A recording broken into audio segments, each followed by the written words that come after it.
우리는 모두 믿음의 길을 걷고 있는 사람들입니다. 이 길이 얼마나 영광스러운 길입니까? 또 얼마나 기쁘고 감격스러운 길입니까? 왜냐하면 이 길 끝에는 영원한 생명이라는 눈부신 선물이 우리를 기다리고 있기 때문입니다. 우리는 이 길 끝에서 영광의 주님을 만나게 될 것이고 또 영원한 하나님 나라의 이 문을 기쁨으로 통과하게 될 것입니다. 하지만 성도 여러분, 우리가 걸어가는 이 믿음의 길이 항상 기쁘고 또 감격스럽게만 느껴지는 것 같지는 않습니다. 때로는 이 믿음의 길 가는 것이 힘겹다고 느껴질 때가 있습니다. 마치 광야를 이 홀로 걸는 듯한 막막함과 외로움이 우리를 덮쳐올 때가 있습니다. 특히 가족 가운데 혼자 믿음 생활하는 분들은 더욱 그런 어려움을 느낄 것 같습니다. 또한 나가서 사명의 자리가 무겁게 느껴질 때가 있습니다.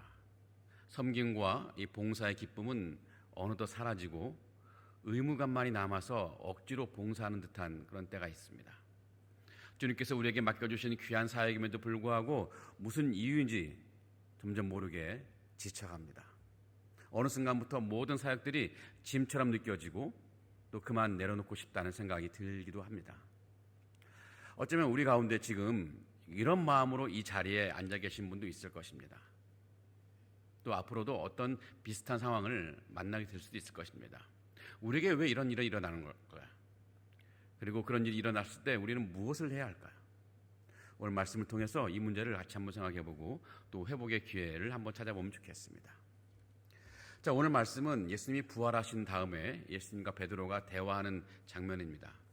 우리 지난 주일에 살펴보았듯이 이 부활하신 주님께서 디베랴 호숫가에서 제자들을 만나셨습니다.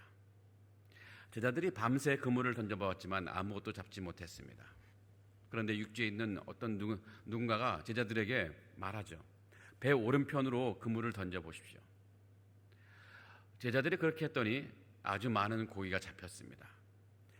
제자들은 그제서야 자신들에게 말한 그분이 바로 부활하신 예수님이라는 것을 깨달았습니다. 그렇게 예수님과 제자들이 다시 만나고 디베랴 호숫가에서 아침 식사를 우리 같이 하십니다. 함께 식사를 하신 후에 예수님은 베드로를 따로 부르셨습니다. 그리고 오늘 본문과 같이 예수님과 베드로가 서로 대화를 하는 장면이 나옵니다. 자, 그런데 우리가 조금 전에 읽어봤지만 오늘 본문에 나온 이 예수님과 베드로의 대화는 좀 특이합니다. 똑같은 대화 내용이 3번이나 반복됩니다. 약간의 글자 차이는 있긴 하지만 사실 그 내용은 똑같습니다. 이것은 요한복음 저자의 편집 실수가 아닙니다. 실제로 예수님은 똑같은 물음으로 베드로에게 물으셨고 베드로 역시 똑같은 말로 예수님께 대답했습니다. 그리고 마지막에 예수님은 똑같은 사명을 베드로에게 주셨습니다. 자, 먼저 예수님은 베드로에게 물으셨습니다. 요한의 아들 시몬아, 네가 이 사람들보다 나를 더 사랑하느냐? 예수님은 베드로에게 네가 나를 사랑하느냐고 물으셨습니다. 이 질문은 단순히 베드로가 얼마나 예수님을 사랑하는지 궁금해서 던지신 질문이 아닙니다. 주님은 베드로의 마음을 이미 훤히 꿰뚫어 보실 수 있는 분이셨기 때문에 그런 질문을 하는 게 아니죠. 이 질문은 베드로의 마음 안에서 잠자고 있던 주님을 향한 이 사랑의 불씨를 다시 한번 일으키기 위해서 일종의 스파크 같은 질문이었습니다. 자, 네가 나를 사랑하느냐라는 질문을 들었을 때 베드로의 심정은 어땠을까요? 아마도 가슴이 먹먹해지는 고통을 느꼈을 것입니다. 왜냐하면 그에게는 잊을 수 없는 실패의 밤, 뼈아픈 기억이 아직 생생하기 때문입니다. 자, 얼마 전에 베드로는 자신이 얼마나 주님을 사랑하는지 자신 있게 말했습니다. 요한복음 13장 37절에서 베드로는 이렇게 맹세하며 말하는데요. 주를 위하여 내 목숨을 버리겠나이다. 다른 제자들이 설령 모두 주님을 버릴지라도 베드로 자신만큼은 결코 주님을 버리지 않겠다고 장담했습니다. 하지만 그 뜨거운 맹세는 하루가 지나지 않아서 완전히 무너졌습니다. 예수님이 체포당하시고 재판을 받는 동안 사람들이 베드로에게 와서 물었습니다. 당신도 저 예수의 제자가 아닙니까? 그때마다 베드로는 강하게 부인했습니다. 나는 저 사람을 모릅니다. 나는 예수의 제자가 아닙니다. 나는 그 사람을 본 적도 없습니다. 그렇게 3번 부인했을 때 마침 새벽 닭이 울었습니다. 그때 비로소 네가 닭 울기 전에 나를 3번 부인하리라 말씀하신 예수님 말씀이 떠올랐습니다. 그리고 바로 그 순간 베드로는 저 멀리 재판을 받고 계신 예수님과 눈이 마주쳤습니다. 자신을 바라보는 예수님의 그 눈빛, 슬픔과 사랑이 뒤섞여 보이는 그 눈빛 앞에서 베드로는 걷잡을 수 없는 슬픔에 휩싸였고 또 통곡하며 울었습니다. 그날 밤은 그의 인생에서 영원히 지워지지 않는 상처로 남았을 것이고 또 닭 우는 소리만 들어도 가슴이 덜컥 내려앉는 베드로가 되었을 것입니다. 그리고 지금 그 실패의 기억이 아직도 가슴에 생생하게 남아있는 베드로에게 주님이 물어보시는 거예요. 네가 나를 사랑하느냐? 예수님의 이 질문은 책망이 아닙니다. 조롱도 아니에요.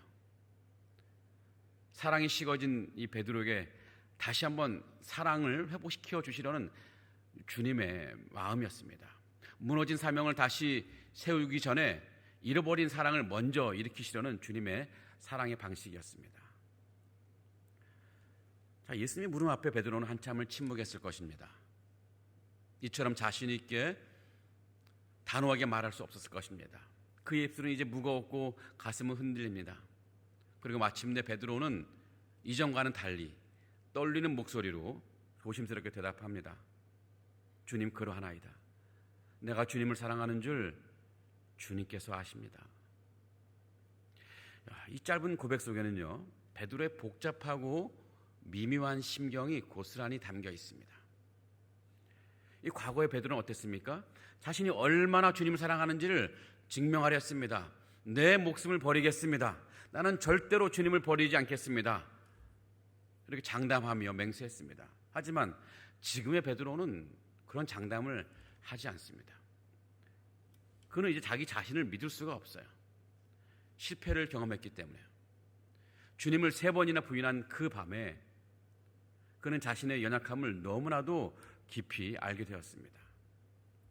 그래서 그는 더 이상 이제 자신의 사랑을 내세우지 못합니다. 그저 이렇게 고백할 뿐이에요.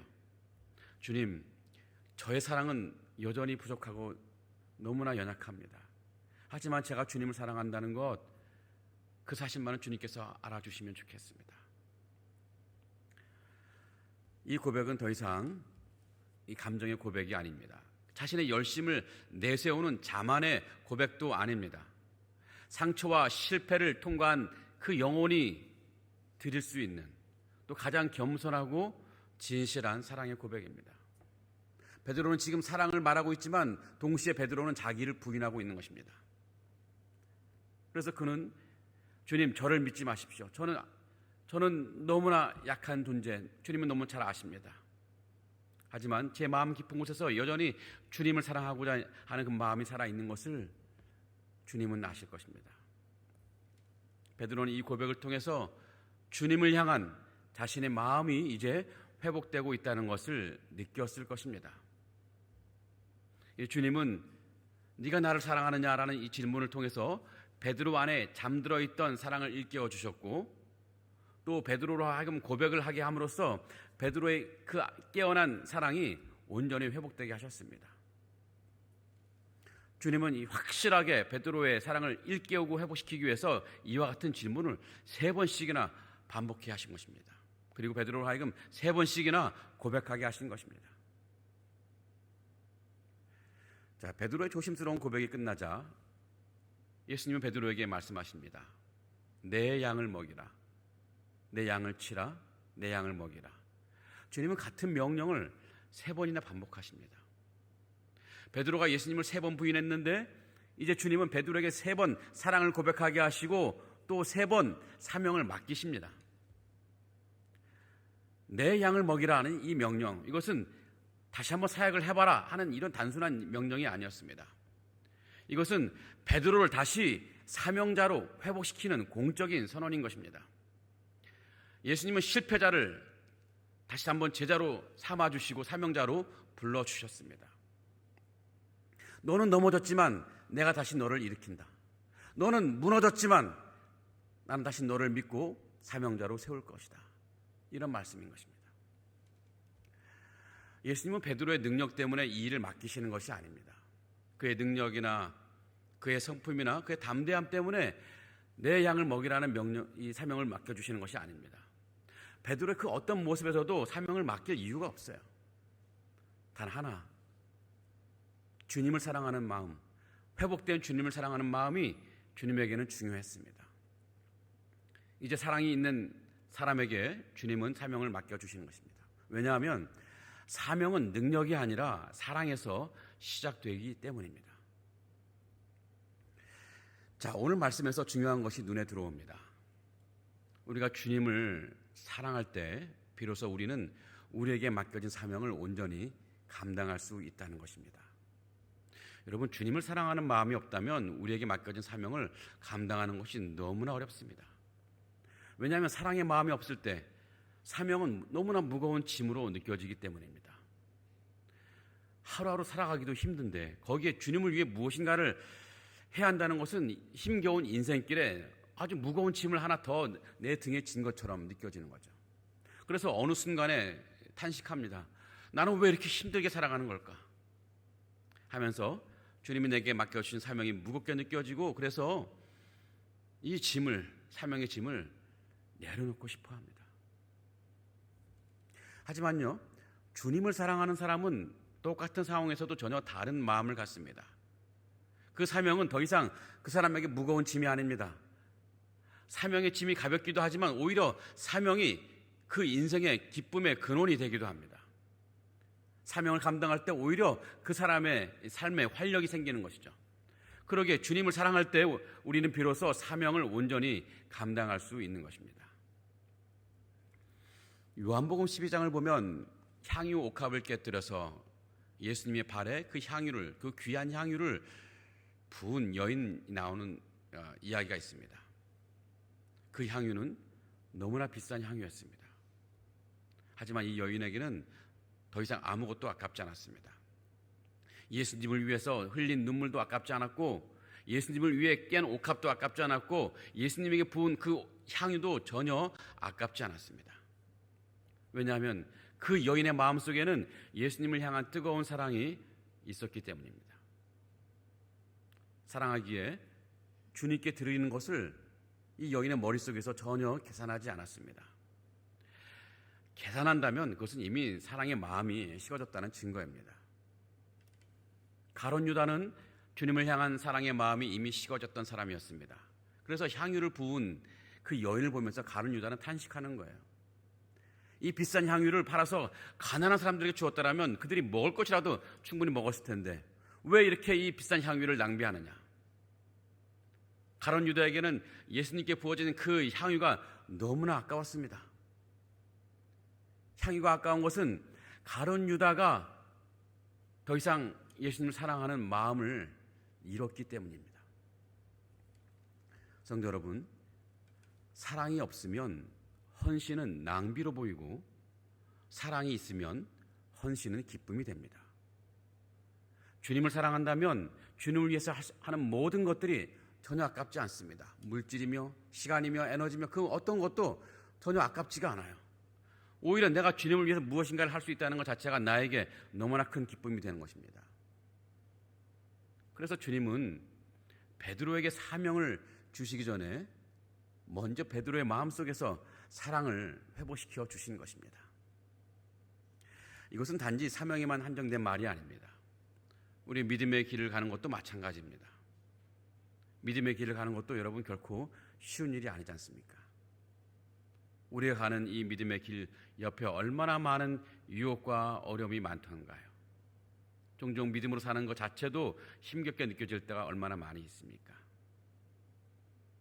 하지만 주님을 사랑한다면 믿음의 길 가는 것도 그렇게 힘들지 않습니다. 고난 중에도 기쁨을 누릴 수 있고 눈물 속에서도 감사를 드릴 수 있는 바로 그 심정입니다. 주님을 향한 사랑이 있으면 그 길은 오히려 즐겁고 복된 길이 됩니다. 하지만 사랑이 식어져 버리면 믿음의 길 역시 부담이 될 수밖에 없어요. 기도는 의무가 돼버리고 예배는 피곤함이 됩니다. 그러기에 오늘 우리의 믿음의 길을 가는 우리에게 정말 필요한 것은 물론 열심히 헌신하는 것도 필요하지만 정말 필요한 것은 다시 한번 주님을 사랑하는 마음이 회복되는 것입니다. 그 사랑이 우리 안에서 회복될 때, 그 사랑이 우리 속에서 활활 타오를 때 믿음의 이 발걸음은 가벼워질 것이고 또 믿음의 길을 가며 만나는 수많은 고난도 충분히 이겨낼 수 있습니다. 주님을 사랑하는 마음이 우리 안에 있으면 좁은 길도, 때로는 척박한 길도, 아무리 힘든 길도 은혜의 길이 되는 것입니다. 성도 여러분, 혹시 우리 믿음과 사명이 흔들리고 있지 않습니까? 그렇다면 우리는 내 마음속에서 주님을 사랑하는 마음이 식어진 것은 아닌지 먼저 살펴봐야 할 것입니다. 이전에는 자주 기도하던 사람이 어느샌가 기도해야 한다는 부담감만 내 마음속에 남아 있습니다. 사랑이 식어가고 있다는 신호일 수 있습니다. 언젠가는 말씀에 마음이 뭉클해져서 두근두근한 시기가 있었는데 이제는 말씀 읽어도 아무런 감동이 없고 지루하기만 합니다. 사랑이 무뎌지고 있다는 신호일 수 있습니다. 예배가 그저 종교적인 의무로 느껴질 때가 있는데 주님을 향한 사랑이 식어지고 있다는 증거일 수 있습니다. 이전에 기쁘게 하던 사역이 어느새 부담이 되고 억지로 하게 되는 그런 상황이 오게 된다면 그건 역시 주님을 향한 사랑이 식어지고 있다는 증거일 수 있습니다. 그러기에 성도 여러분, 우리는 이 믿음의 길을 가면서 또 사명의 자리를 지켜가면서 반드시 아주 자주 우리 자신에게 물어봐야 됩니다. 나는 지금 주님을 사랑하고 있는가? 혹시 나는 주님을 사랑하는 그 마음을 잃어버리고 있는 것은 아닌가? 믿음이 좋은 사람도, 교회를 오래 다닌 사람도, 열심으로 섬기던 사람도 주님을 사랑하는 마음이 심해질 수 있습니다. 여러분, 사랑의 감정이라는 게 자동적으로 계속 유지되는 게 아닙니다. 저 역시 그런 때가 있었습니다. 이 목회자로서 말씀을 전하고 성도들을 섬기면서도 제 마음 안에서 주님을 향한 사랑의 온도가 떨어지는 것을 느껴진 적이 있었습니다. 기도가 힘들어지고 사역이 부담처럼 느껴졌던 시간들이 있었습니다. 마치 사역의 길이 기쁨이 아니라 의무처럼 다가오는 때가, 그런 순간들이 있었습니다. 그런 경험을 하면서 저는 깨닫습니다. 아무리 신앙생활을 오래 했다 할지라도 주님을 향한 사랑은 언제든지 쉽게 흐려질 수 있겠구나. 그래서 끊임없이 우리 심령을 점검하고 다시 한번 사랑의 마음을 회복해야 한다는 것도 다시 한번 깨닫게 되었습니다. 여러분, 베드로를 한번 생각해 보시기 바랍니다. 그는 누구보다도 주님을 사랑하는 사람이었습니다. 그래서 나는 주님을 사랑합니다. 다른 사람이 다 몰라도 저는 결코 주님을 버리지 않겠습니다라고 장담했던 사람이었습니다. 근데 그때 그 사랑은 결코 거짓이 아니었을 것입니다. 진심이었어요. 그러나 그는 3번이나 예수님을 부인했습니다. 우리는 누구도 자신할 수가 없어요. 누구라도 주님 사랑하는 이 마음을 잃어버릴 수 있습니다. 그래서 늘 사랑을 점검해야 되는 것입니다. 내 안에 사명감이 흔들릴 때, 내 안에 이 믿음의 길을 가는 동안 기쁨이 사라졌을 때 먼저 우리 안에 혹시 주님을 향한 사랑이 살아있는지 살펴보아야 할 것입니다. 자, 그렇다면 왜 우리는 주님 사랑하는 마음을 종종 잃어버리는 것일까요? 한때는 눈물로 예배드리고 새벽마다 함께 깨워서 기도하면서 또 주님을 위해서 무엇이든지 할 수 있다고 생각했는데 어느 순간 우리는 그 열정을 잃어버리고 마음이 식어지는 것을 발견할 때가 있습니다. 왜 이런 일들이 일어나는 것일까요? 가장 큰 이유는 우리 마음속에 주님보다 더 사랑하는 것들이 자리를 차지하고 있기 때문입니다. 주님은 마태복음 6장에서 우리에게 이런 말씀하셨습니다. 너희가 하나님과 재물을 겸하여 섬기지 못하느니라. 여러분, 우리 마음에는요 다양한 것들이 일단 들어와 있습니다. 가족에 대한 마음이 있고, 자녀에 대한 마음이 있고, 혹은 직장에 대한, 또 미래에 대한 마음도, 또 돈에 대한 마음도 있고, 안정과 명예나 성공 같은 그런 마음, 것을 추구하는 마음들이 우리 안에 들어와 있습니다. 그 자체가 나쁜 것은 결코 아닙니다. 이 모든 것은 하나님이 주신 것들인데요. 그러나 문제는 무엇이 내 마음을 가장 많이 차지하고 있느냐 하는 것입니다. 그런 것들이 주님보다 더 큰 자리를 내 마음속에서 차지하고 있을 때 우리는 모르는 사이에 주님을 향한 사랑이 점점 식어져 간다고 말할 수 있습니다. 사랑은 마음의 분량과 비례하는 것 같습니다. 마음의 분량과 비례하는 것, 사랑입니다. 내 마음을 가장 많이 차지하고 있는 것, 그것이 내가 가장 사랑하는 것입니다. 만약 우리가 주님을 사랑한다고 말하면서도 실제 우리의 관심과 시간과 에너지를 다른 것에 더 많이 쏟고 있다면 우리는 이미 주님을 사랑하는 마음을 잃고 있는지도 모릅니다. 혹시 여러분 마음에 무엇이 가장 크게 자리를 잡고 있습니까? 주님 아닌 다른 무엇이 늘 주님보다 앞서 있습니까? 우선순위에서 무엇이 앞서 있습니까? 혹시 다른 것이 주님보다 앞서 있다면 우리는 주의해야 됩니다. 우리는 자칫 주님을 향한 사랑이 식어질 수 있기 때문입니다. 주님을 사랑하는 마음을 잃어가는 두 번째 원인이 있습니다. 주님을 사랑의 대상이 아닌 문제 해결자로만 대하기 때문입니다. 우리가 만약 주님을 그저 우리의 필요를 채워주시는 분, 즉 문제 해결사로만 생각한다면 주님을 향한 우리 사랑의 마음은 언제라도 식어질 수 있습니다. 자, 우리는 주님을 찾습니다. 그런데 왜 주님을 찾습니까? 우리가 주님을 사랑해서 주님을 찾고 있습니까? 아니면 우리에게 당면한 문제를 해결해 줄 것을 기대해서 주님을 찾고 있습니까? 안타깝게도 많은 경우 우리 기도는 그저 우리의 요구사항을 주님께 들이내미는 것으로 전락하는 경우가 참 많이 있습니다. 그저 예배는 축복을 얻기 위한 하나의 수단으로 삼는 경우가 있다는 것입니다. 물론 주님은 우리의 필요를 너무나 잘 아시고 우리를 도우시는 자비로운 하나님이십니다. 그러나 우리가 잊지 말아야 합니다. 주님은 단지 우리의 문제를 해결해 주시는 해결사가 아니라 우리 마음 깊은 곳에서 사랑해야 될 사랑의 대상인 것입니다. 여러분, 진정으로 사랑한다면 그 대상을 그저 무엇인가를 얻기 위한 수단으로 삼지 않습니다. 그저 함께 있고 싶어하는 마음, 그 자체죠. 응답이 오지 않아도 주님과 함께 있고 싶어서 기도하는 사람, 주님의 음성을 듣고 싶어서 말씀 앞에 서는 사람, 주님을 기쁘시게 해드리고 싶어서 순수한 마음으로 찬양하는 사람, 그것이 주님을 사랑하는 사람의 모습입니다. 여러분 마음은 어떻습니까? 기도 응답이 늦어지거나 우리가 기대하는 방식으로 응답이 되지 않는다고 실망하고 낙심하고 있습니까? 혹시 주님을 원망한 것은 아닙니까? 바쁜 일상이 시작되면 주님과 함께했던 그 소중한 시간을 나도 모르게 줄여버리는 것은 아닙니까? 심지어 더 이상 내게 부족한 것, 필요한 것이 없을 때 주님을 향한 기도조차 잊고 살아가는 우리의 모습은 아닙니까? 만약 그렇다면 우리는 정말 주의해야 됩니다. 주님을 향한 사랑이 우리 안에서 차츰 식어가고 있다는 증거일 수 있기 때문입니다. 성도 여러분, 주님을 향한 우리 사랑이 점점 식어질 때 우리는 어떻게 하면 좋을까요? 어떻게 다시 그 사랑을 회복할 수 있을까요? 오래전 어떤 시인이 이렇게 시 문구에 쓴 적이 있는데요. 우체국에 가면 잃어버린 사랑을 찾을 수 있을까? 이런 시도 있는데 우리는 어디에서 혹은 어떻게 해야 주님을 사랑하는 그 마음을 다시 찾을 수 있을까요?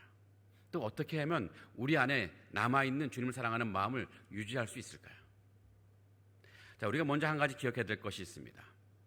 우리가 주님을 사랑하는 마음을 잃어버릴 수는 있지만 그렇다고 완전히 잃어버리지는 않습니다. 왜냐하면 우리가 주님을 잊어도 주님은 우리를 결코 잊지 않기 때문입니다. 우리가 주님을 멀리한다 할지라도 주님은 결코 우리를 멀리하지 않으시기 때문입니다. 우리가 주님에서 멀어지지 않도록 주님은 늘 우리를 붙드시고 계시거든요. 그러기에 우리는 언제라도 주님께 돌아오기만 하면 잃어버린 사랑을 찾을 수 있고 잃어버린 사랑을 또 회복할 수가 있습니다. 자, 그렇다면 어떻게 하면 우리는 다시 주님을 사랑할 수 있을까요? 또 어떻게 하면 우리 마음속에서 주님을 사랑하는 마음을 유지할 수 있을까요? 여러 가지가 있지만 한 가지만 말씀드리자면 그것은 주님과의 시간을 다시 회복하는 것입니다. 주님과 함께하는 시간을 회복하는 것입니다. 이 사랑은 가치 있는 시간 속에서 회복되고 성장합니다. 영어에 이런 말이 있습니다. Out of sight, out of mind. 눈에서 멀어지면 마음도 멀어진다는 것입니다. 아무리 사랑했던 사람도 오래 보지 않으면 사랑의 마음도 식어지기 마련입니다. 그 반대의 말도 있는데요. The more you know, the more you love. 알면 알수록, 보면 볼수록 사랑하게 된다는 것입니다. 주님과의 사랑의 관계도 이런 것 마찬가지인 것 같습니다. 여러분, 주님과의 사랑 관계가 회복되기를 원하십니까? 유지되기를 원하십니까? 주님과 만나는 시간이 회복되어야 됩니다. 여러분, 기도할 마음이 없더라도 기도 자리에 머무시기 바랍니다. 말씀이 잘 읽혀지지 않다 할지라도 말씀 앞에 서시기 바랍니다. 기도의 자리에 앉아서 설령 아무 말도 내 입에서 나오지 않는다 할지라도, 그런 기도의 자리를 할지라도 기도 자리에 우리가 앉아 있을 때 주님은 우리를 찾아오셔서 우리의 마음을 어루만져 주십니다. 기도하는 순간 어느 순간에 갑자기 눈물이 나오고 또 마음이 뜨거워질 때가 있습니다. 또 하나님의 말씀 읽고 묵상할 때 어느 순간 말씀이 우리 안에 훅 들어오고 또 그래서 그 말씀을 통해서 성령께서 우리의 마음을 회복시켜 주실 때가 있습니다. 제가 대학 시절에 영적인 슬럼프에 깊이 빠진 적이 있었습니다. 어려서부터 믿음 생활을 계속 잘 해왔지만 대학에 들어가면서 믿음에 대한 깊은 회의가 생긴 것입니다. 자, 그런데 제가 주위를 둘러보니까요, 저뿐만이 아니더라고요. 이 어려서부터 믿음 생활을 계속 해오던 아이들이 대학에 들어가면서부터 이런 영적인 슬럼프에 빠지는 경우가 굉장히 많이 있습니다. 영적인 사춘기라고 할까요? 혹시 여러분 자녀들도 대학에 들어가면 이런 시간을 지나는 경우가 꽤 많을 것입니다. 이 영적인 사춘기입니다. 대학 시절에, 바로 제가 대학 시절에 바로 이런 영적인 사춘기 시간이 저를 찾아왔습니다. 제가 힘들어하고 있을 때 어떤 선배가 조언했습니다. 너무 염려하지 말고 교회 가서 꾸준히 말씀을 읽고 찬양도 하고 기도도 해보라는 것이었습니다. 저는 그 조언을 듣고 저는 저녁마다 교회 가서 혼자 말씀을 읽고 찬양하고 기도했습니다. 처음에는 아무런 느낌도 없어요. 하지만 시간이 지날수록 저는 점점 영적인 슬럼프에서 빠져나올 수 있었습니다. 다시 한번 주님을 사랑할 수 있게 되었습니다. 말씀을 통해서 성령께서 제 마음을 어루만져 주셨고 또 기도를 통해서 주님은 제 마음에 주님을 사랑하는 마음을 회복시켜 주셨던 것입니다. 예레미야 선지자가 선포한 말씀이 있습니다. 너희가 온 마음으로 나를 구하면 나를 찾을 것이요 나를 만나리라. 우리가 분명히 주님을 찾기만 하면 주님은 우리를 만나 주시겠다는 것입니다. 내 마음속에 혹시 사랑이 느껴지지 않을 때라도 우리가 사랑하기로 결단하고 주님과 함께 보내는 시간을 더 많이 갖는다면 그 사랑은 반드시 회복될 수 있습니다. 왜냐하면 주님은 우리를 만나 주시려고 준비하고 계시기 때문입니다. 그러게 성도 여러분, 주님을 사랑하는 마음이 회복되기를 원하십니까? 혹은 주님을 사랑하는 마음을 잃지 않기를 원하십니까? 무엇보다도 말씀을 묵상하고 또 그분의 음성 앞에 머무는 시간을 확보하는 여러분 되기를 바랍니다. 그리고 이렇게 기도할 때 고백해 보시기 바랍니다. 주님, 저 다시 왔습니다. 아무 말도 하지 못하지만 이제 주님을 더 사랑하기 원합니다. 주님, 내 안에서 역사하셔서 식어진 사랑의 마음을 회복시켜 주시옵소서. 주님은 분명히 우리 안에 식어졌던 사랑의 마음을 회복시켜 주실 것입니다. 그렇게 될 때 무겁게 느껴지기만 했던 이 믿음의 발걸음이 분명히 가벼워질 것이고 부담이 되기만 했던 이 사명의 길이 기쁨이 될 줄 믿습니다. 이런 은혜가 여러분 안에 충만하기를 간절히 기원하고 축복합니다. 아멘. 우리 다 같이 일어나셔서 찬양하시고 함께 기도하시겠습니다.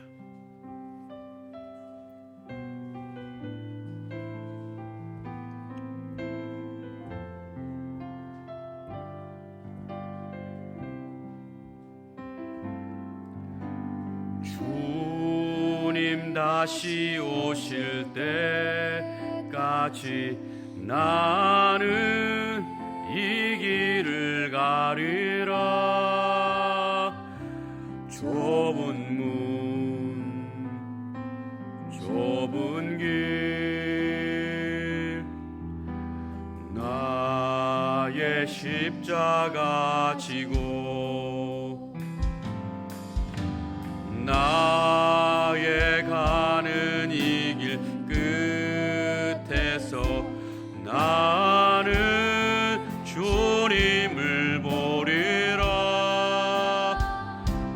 영광에 내 주님 나를 맞아 주시니 주님 다시 오실 때까지 나는 일어나 달려가리라. 주의 영광 온 땅 덮을 때 나는 일어나 노래하리. 내 사모하는 주님 온 세상 우주시라. 내 사모하는 주님 영광의 왕이시. 주님 다시 오실 때까지 다시 오실 때까지 나는 일어나 달려가리라. 주의 영광 온 땅 덮을 때 나는 일어나 노래하리. 내 사모하는 주님 온 세상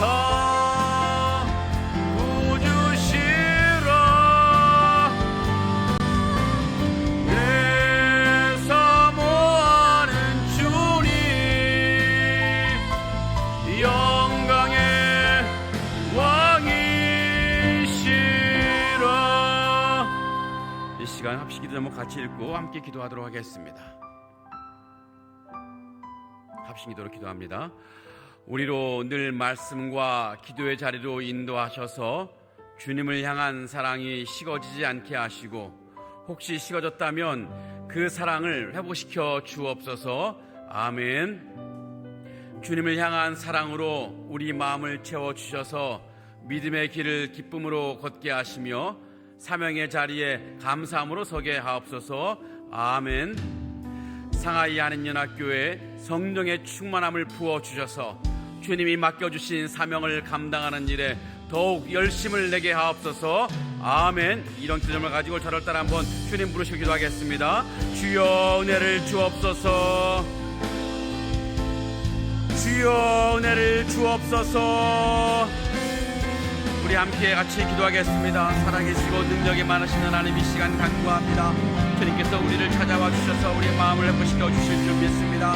아버지, 우리 자신감 있게 주님을 사랑한다고 고백하지만 우리는 연약해서 깨어지고 넘어지고 아버지 무너질 때가 얼마나 많은지 알 수가 없습니다. 주님, 우리의 미약한 불쌍히 여겨주시고 회복시켜 주시는 은혜를 우리에게 허락해 주시옵소서. 하나님, 주님을 기도라고 하기만 하면 주님 우리를 사랑해 주시고 우리를 품 안아 주시고 다시 회복시켜 줄 줄 믿습니다. 우리 아버지, 우리 마음속에 사명의 마음이 또 믿음의 길이 아버지의 힘들고 무용먹게 느껴질 때가 있는데 하나님 주여, 우리 그런 순간마다 하나님 우리 찾아오시고 우리를 치료하시고 회복시켜 주시옵소서. 우리를 증방하신 분하는 우리를 십자를 다시 주시고 우리를 다시 불러주시고 다시 사랑의 마음을 믿습니다. 여기에 모인 우리의 다시 한번 주님을 사랑하는 마음을 붙여주시고 다시는 그 사랑을 잃지 않게 하여 주시옵소서. 혹시 믿어진 마음이 있다면 성령의 바람을 불어주셔서 우리 식어진 마음의 사랑을 채워주시옵소서. 그래야 그 사랑으로 믿음의 길을 물어 걷게 하시고 그 사랑으로 사명의 길을 감사함으로 걸어가게 하여 주시옵소서. 아버지, 우리 교회를 사랑하시는 줄 믿습니다. 아니면 우리 교회가 우리만의 교제 장소가 아니라 참으로 주님 맡겨주신 복음 전도 사명을 끝까지 선을 다해 감당하는 교회로 서게 하여 주시옵소서. 주님의 교회를 사랑하시듯이 우리 교회도 주님을 그렇게 사랑해서 어떤 사명이라도 어떤 어려운 그 환경 속에서라도 그리스도 우리에게 맡겨진 사명을 끝까지 감당하는 교회가 되게 하여 주시옵소서. 하나님, 그래서 이 교회가 주님 앞에 주님의 귀히 쓰임받는 교회요, 많은 쓴 가운데 빛과 소금의 역할을 감당하는 교회로 아버지 인도하여 주옵소서. 여기 계신 모든 주님의 귀한 종들을 축복하셔서 앞으로 어떤 삶의 어려움이 있다 할지라도 믿음의 길과 사명을 끝까지 감당하며 살아가는 귀한 인격으로 하나님 축복하여 주시고 인도하여 주시옵소서. 살아계시고 능력이 많으신 하나님, 또 그리고 여전히 우리를 사랑하시고 앞으로도 우리를 사랑하시는 하나님, 오늘 우리에게 말씀으로 찾아오셔서 다시 한번 네가 나를 사랑하느냐, 우리의 마음을 문을 두드려 주신 주님께 감사를 드립니다. 우리는 베드로처럼 연약해서 주님을 향한 사랑을 고백해보지만 때로는 그 사랑을 잊어버리고 또 사명의 자리를 무겁게 여기며 사명을 놓아버린 적도 많았습니다. 주님, 우리를 불쌍히 여겨 주시옵소서. 하지만 그런 우리를 책망하기보다는 우리 곁에서 기다려주시고 우리를 다시 불러주시고 다시 한번 사랑의 마음을 회복시켜 주실 주님을 믿습니다. 오늘 여기에 모인 우리들 다시 한번 주님을 사랑하는 마음을 회복시켜 주시고 다시는 그 사랑을 잃지 않도록 인도하여 주시옵소서. 혹시 우리 마음이 무뎌졌다면 성령의 바람을 불어내어 주셔서 우리 식어진 마음에 다시 한번 주님을 향한 뜨거운 사랑으로 채워 주시옵소서. 그리하여 그 사랑으로 우리에게 주어진 이 믿음의 길을 기쁨으로 걷게 하시고 또 그 사랑으로 우리가 감당해야 될 이 사명의 길을 감사함으로 걸어가게 하여 주시옵소서. 우리 교회를 사랑하시는 주님, 참으로 주님이 우리에게 맡겨주신 복음 전도의 사명을 끝까지 최선을 다해 감당하는 교회가 되기를 원합니다. 주님이 우리 교회를 사랑하시듯이 우리 교회도 주님을 뜨겁게 사랑해서 어떤 사명이 우리에게 주어진다 할지라도 어떤 어려움이 우리에게 주어진다 할지라도 기쁨과 감사로 그 모든 사명을 감당하는 교회가 되게 하여 주시옵소서. 예수 그리스도 이름으로 간절히 기도합나이다. 아멘. 이제는 우리를 끝까지 사랑하시며 우리를 실패한 자리에서 다시 일으키시는 우리 주 예수 그리스도의 은혜와 우리를 자녀 삼으시고 우리로 하여금 가슴 속에서 다시 한번 사랑의 불꽃을 붙이시기를 원하시는 하나님 아버지의 크신 사랑과 지친 영혼을 새롭게 하시고 사명의 길에 기쁨을 주시는 성령님의 교통하심이 오늘 주님의 사랑을 다시 회복하고 그 사랑으로 사명의 자리에 서기로 결단하는 상하이 한인연합교회와 모든 성도들 머리 위에 지금부터 영원토록 함께 하실지어다. 아멘.